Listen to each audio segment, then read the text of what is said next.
तो अब क्या सिद्ध हुआ कि एक कुल का मालिक है और ये अन्य अपने अपने सत्र के और भी देव हैं, जो बाइबल भी प्रमाणित करता है।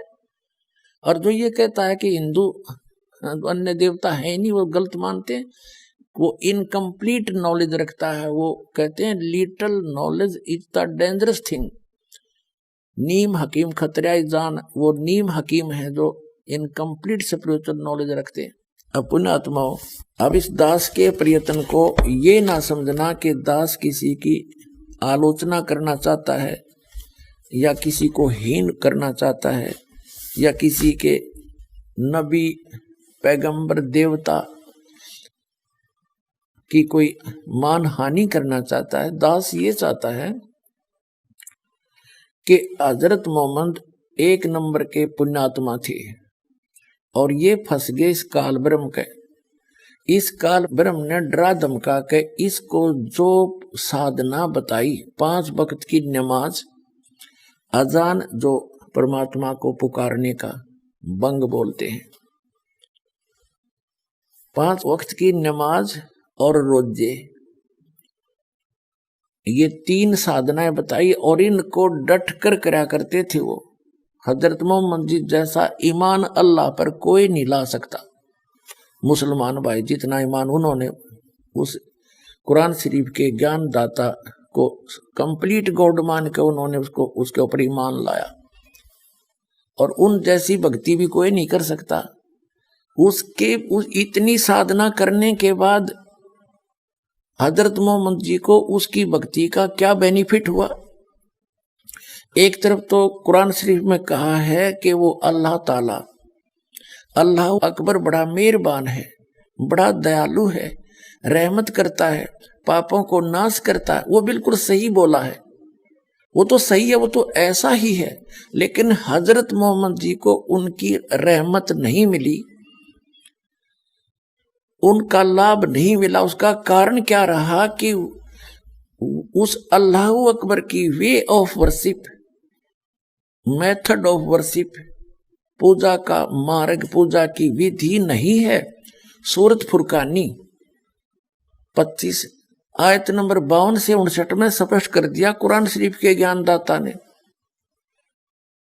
कि वो अल्लाह अकबर तो वो है जिसने 6 दिन में सृष्टि रची, 7वें दिन तख्त पर जा बैठे, वो है क्रिएटर। और उसकी खबर कुरान शरीफ का ज्ञानदाता नहीं जानता। वो कुरान शरीफ में नहीं है जो ज्ञान उसने बताया हजरत मोहम्मद को जबरील देवता के माध्यम से।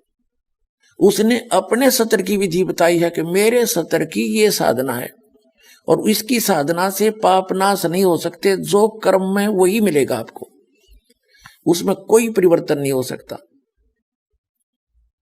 और यही गीता ज्ञानदाता 8वें अध्याय के 13वें श्लोक में कहता कि मेरा जो मंत्र है ओम इति एकाक्षरम ब्रह्म व्यवहारण माम अनुस्मरण ये प्रयाति तजन देहम सयाति परमाम गतिम, कि मेरे सत्र का, मेरी पूजा का केवल एक ओम अक्षर है, नथिंग एल्स।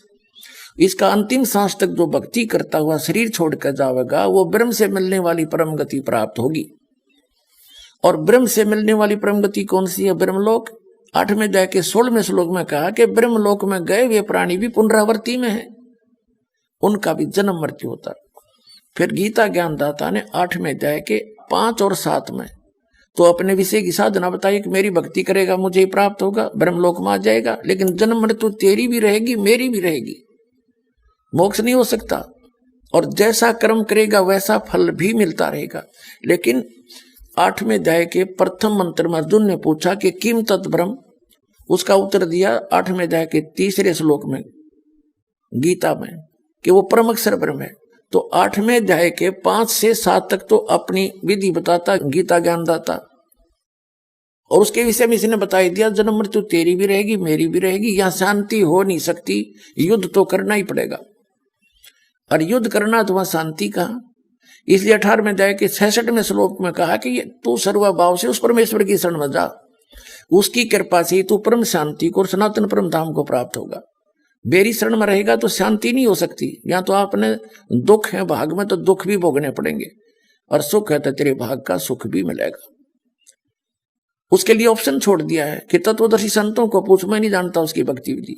17वें अध्याय के 23वें श्लोक में गीता ज्ञानदाता ने उस परम अक्षर ब्रह्म सच्चिदानंद घन ब्रह्म, ब्रह्म ने माने सच्चिदानंद घन ब्रह्म की भक्ति का संकेत किया है कि उसके 3 मंत्र का जाप है। ओम तो सार्वजनिक कर दिया, वो तो उसका है ही, और तत् और सत वो सांकेतिक छोड़ दिए, उसको तत्वदर्शी संत बताएगा। तो वो दोनों कोड वर्ड जो है वो दास के पास है, वो कंप्लीट कोर्स है।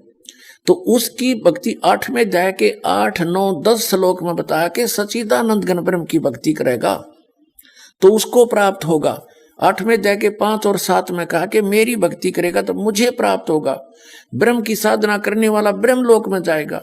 गीता अध्याय नंबर 8 के श्लोक नंबर 16 में स्पष्ट कर दिया है कि ब्रह्मलोक पर्यंत सभी पुनरावृत्ति के अंदर है। तो उसने स्पष्ट कर दिया है कि उस पूर्ण परमात्मा की साधना से मैं परिचित नहीं हूं और मेरी भक्ति करेगा तो ऐसे ही कष्ट भी होंगे, तेरे भाग में सुख है तो सुख भी होगा, तो ये दोनों मिलते रहेंगे। और परम शांति चाहिए तो तुझे सब पापों का नाश चाहिए तो परम अक्षर ब्रह्म की शरण में चला जा। उसके लिए तत्वदर्शी संत की खोज कर ले। तो वो तत्वदर्शी संत ये दास रामपाल दास सतलोक आश्रम पर वाला जिला है, हिसार हरियाणा में, भारत के अंदर है।